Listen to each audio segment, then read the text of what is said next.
It's 11:14 on a Sunday night and I'm lying in bed running the math again. Mortgage, car payment, student loan, groceries, trying to figure out if this is finally the month we get ahead, or if we're just going to tread water again like we have been for 3 years. I already know the answer. I always know the answer, but I keep running it anyway. Because stopping means accepting that this is just what life feels like now. My neighbor, same street, bought around the same time, similar house, not some wildly different income. Woke up last Tuesday and decided to take the week off. No crisis, no email to his manager. He just didn't feel like going in, so he didn't. And here's the thing that gets me. He's not richer than me. He just stopped doing that math. I've spent a lot of time trying to understand how two people in nearly identical situations end up living completely different lives. And what I kept coming back to over and over was one thing: the mortgage. Not just as a bill, as a weight you stop noticing you're carrying until it's gone. So today I want to talk about what actually happens the day you make that last payment. Not the stuff the bank tells you, the stuff nobody tells you. Let's start with the numbers, because they're more brutal than most people want to look at. The average monthly mortgage payment in 2025 hit $2,329. Just principal and interest, nothing else. For anyone who bought or refinanced at current rates, it's closer to $2,845. The median American household takes home around $5,400 a month after taxes, which means the mortgage alone is eating 43% of your take-home pay before you've bought a single grocery. Every financial professional on earth agrees the limit should be 28%. Most people with a mortgage are living 15 percentage points over that limit, every single month, for 30 years. Let me show you what that actually looks like. Take a couple. Combined income $110,000 a year, which sounds solid until you run it through real life. After taxes and a modest 401k contribution, they're taking home around $6,800 a month. Mortgage on their $380,000 house? $2,400. Property taxes, $380. Insurance and maintenance, $520. That's $3,300 just to legally sleep in the building. 2 car payments, and insurance and gas, $1,320. Student loans, $550. Health insurance, $380. Groceries, $700. Utilities and phones, $420. That leaves $130. No clothing. No kids' activities, no savings beyond the 401k, no concept of fun, no margin for anything. And these aren't irresponsible people. They don't have a boat. They've never been to Europe. They did everything they were supposed to do. But every single decision they make, every career conversation, every time one of them thinks about going back to school or starting something, gets filtered through one silent question running in the background. Can we still cover the mortgage? That question is a tab they can never close. Until the day they close it. Here's what actually frees up when the mortgage is gone. And people get this wrong in both directions. You don't suddenly have the full payment to invest. Property taxes, insurance, and maintenance don't disappear. On a $400,000 home, that's roughly $838 a month in ongoing costs. So if your payment was $2,845, you've freed up around $2,000 in real deployable money, which sounds like less than you hoped. Until you let it run. Take that $2,000 a month and put it into a basic index fund, earning the historical average of around 8% annually. In 5 years, $146,000. In 10 years, $365,000. In 15 years, $693,000. In 20 years, $1,177,000. You put in $480,000 of your own money. The market added $697,000 on top of that. More than you contributed yourself. Nobody in the bank's office mentions this when you're signing 30-year paperwork. Funny how that works. Now I know what some of you are already thinking. If your mortgage rate is below 5%, you're mathematically better off investing the extra money than prepaying. And that argument isn't wrong. Warren professor Michael Roberts ran the numbers and found that investing excess payments outperformed early payoff in about 95% of historical 30-year windows. If your rate is below 4.5%, the spreadsheet says, invest the difference. But here's what the spreadsheet doesn't know. It assumes you actually invest the difference. Most people don't. They spend it. The mortgage payment was forced savings. When it disappears and turns into discretionary cash, a terrifying number of households absorb it into lifestyle creep within 18 months and have nothing to show for it. The spreadsheet also assumes you can watch your portfolio drop 40% in a market crash while still owing $2,500 a month on the house. That's a very different experience from watching the same drop from a house you own outright and can stay in no matter what. One is uncomfortable. The other is why people make catastrophic decisions under pressure. At rates above 7%, aggressive payoff is a very competitive guaranteed return. Between 4.5% and 7%, it's a judgment call. Below 4.5%, invest. But only if you'll actually invest it, and not let it quietly become better takeout habits. The real answer isn't a rate. It's knowing yourself. What I didn't expect to find when I went deep on this was the psychology research. A 2019 study tracked what happened to people when their debts were eliminated. Anxiety dropped from 78% of participants, showing clinical symptoms, down to 53%. A 25 percentage point reduction in diagnosable anxiety just from closing debt accounts. People didn't just feel better. They performed better on cognitive assessments. They became measurably less impulsive, less likely to grab the short-term reward at the expense of the long-term one. And here's the finding that stopped me cold. The number of accounts closed mattered more than the dollar amount of relief. Closing a $3,000 credit card produced more psychological improvement than getting a $5,000 debt partially reduced. The brain doesn't care about the dollar amount. It cares about the open tab. For most people who've fought through credit cards, car payments, and student loans, the mortgage is the last open tab, the last thing humming in the background. When it closes, the refrigerator you'd stopped hearing finally goes quiet. There's more. Northwestern researchers found that carrying high debt correlates with measurably higher blood pressure, higher rates of depression, and worse self-reported health, even after controlling for income. This isn't a metaphor. The mortgage is a physiological obligation. Your body has been carrying it. And when it's gone, your body notices. I want to pause here and tell you about someone I know personally. A guy named David, mid-50s, made his last mortgage payment 14 months ago. I asked him what changed. He thought about it for a second and said, "I stopped flinching. I didn't even know I was flinching until I stopped. Every unexpected expense, a car repair, a medical bill, a broken appliance, used to land like a small emergency. Not because the money wasn't there, but because every dollar felt spoken for, allocated, committed. When the mortgage disappeared, money stopped feeling like something to protect and started feeling like something to use. That sounds small. It isn't."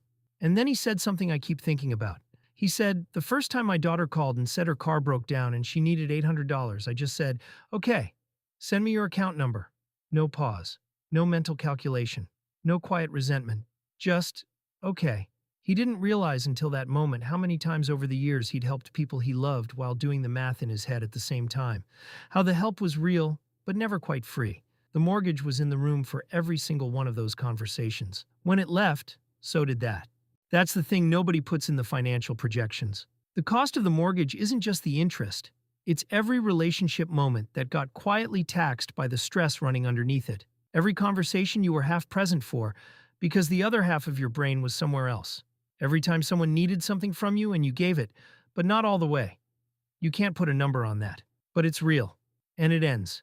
Here's the part I keep coming back to most. When that couple's mortgage disappears, let's say they paid it off at year 22 instead of year 30, which is absolutely achievable. Their monthly expense floor drops by $2,000. In the math of financial independence, where you need 25 times your annual expenses to be free, eliminating $24,000 a year in mandatory costs reduces their number by $600,000. They haven't earned more, no promotion, no business. They just change what survival costs. And that number determines everything. When your monthly survival requires both of you running at full capacity, neither of you can afford to leave a job you hate. Take a pay cut to do something meaningful? Start something that needs 18 months to get profitable. Ask for a schedule that doesn't wreck your health. You are financially indentured, not because you're weak, but because the math requires it. The mortgage is a 30-year employment contract you signed without realizing it. Research published in 2020 found that improved housing security led to significant increases in business formation, particularly among women and non-white entrepreneurs who are disproportionately affected by financial exposure. A separate study found that carrying a mortgage significantly reduces entrepreneurship, with the effects strongest when loan-to-value ratios are highest. Every dollar locked in a mandatory monthly payment is a dollar that can't absorb risk anywhere else. So what does year 22 actually look like for that couple? Mortgage gone. She stops running every career conversation through the question of whether the job is stable enough to cover the payment. She takes the role with more meaning and slightly less salary, because they can afford the difference now. He starts the contracting business he's been talking about since 2021, because one bad quarter no longer means they lose the house. Their income didn't change, but their decisions changed completely, because the math changed completely. Now let me tell you about the mistake I see most often.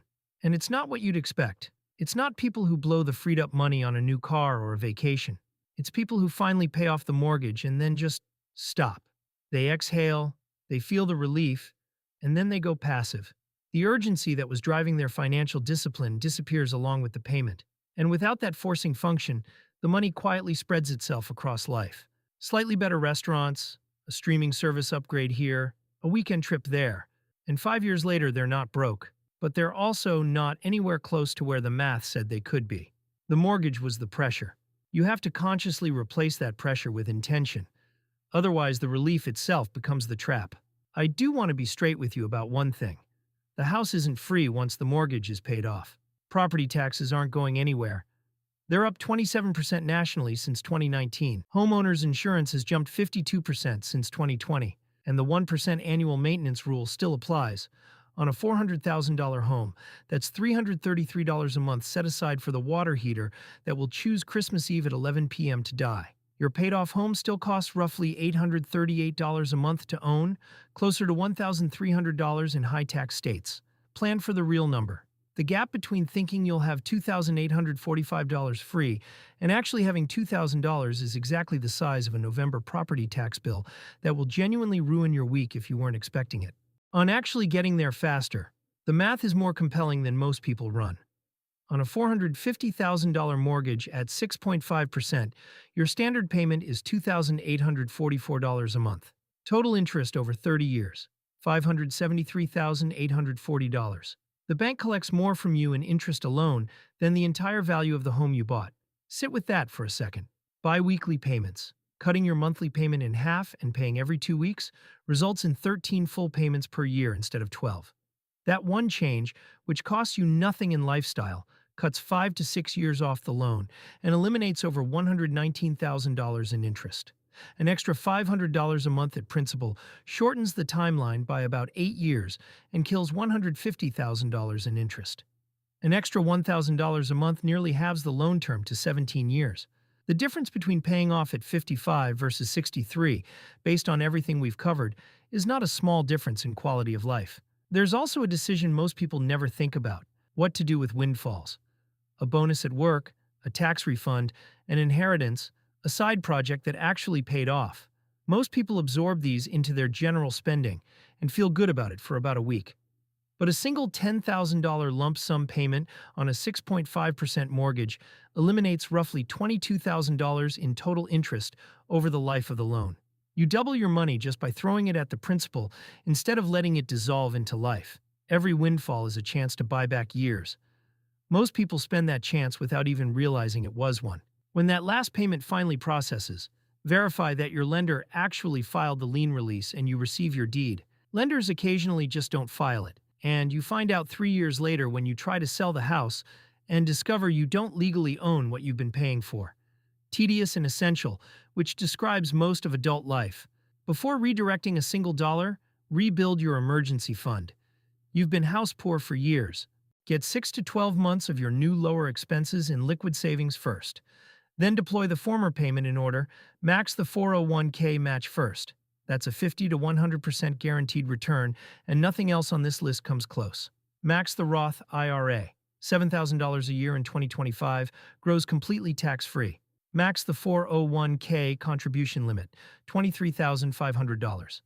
Fund an HSA if you're eligible. Then everything remaining into a taxable brokerage with low-cost index funds.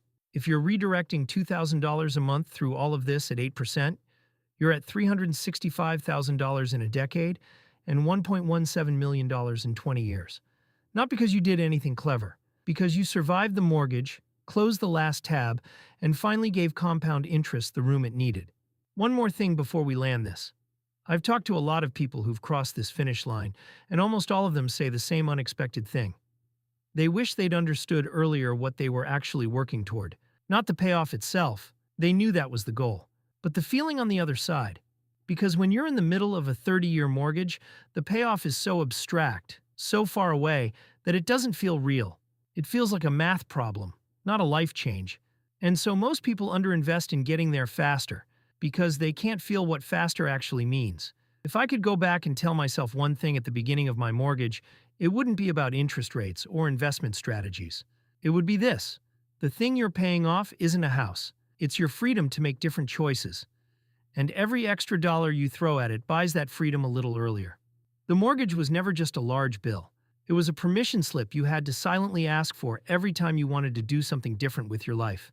Want to leave a job you hate? Better check the mortgage first. Want to start something risky? Make sure the mortgage is safe. Want to take a pay cut for work that actually matters? You can't. The mortgage. For most people, for most of their adult lives, the mortgage is the invisible hand shaping nearly every major decision they make. Not the only hand, but the one with the tightest grip. When it's gone, the grip releases. That Sunday night math you've been running in the dark, you're not going to run it forever. But the people who get to stop running it earliest aren't the ones who earned the most. They're the ones who understood what the finish line was actually worth and ran toward it on purpose.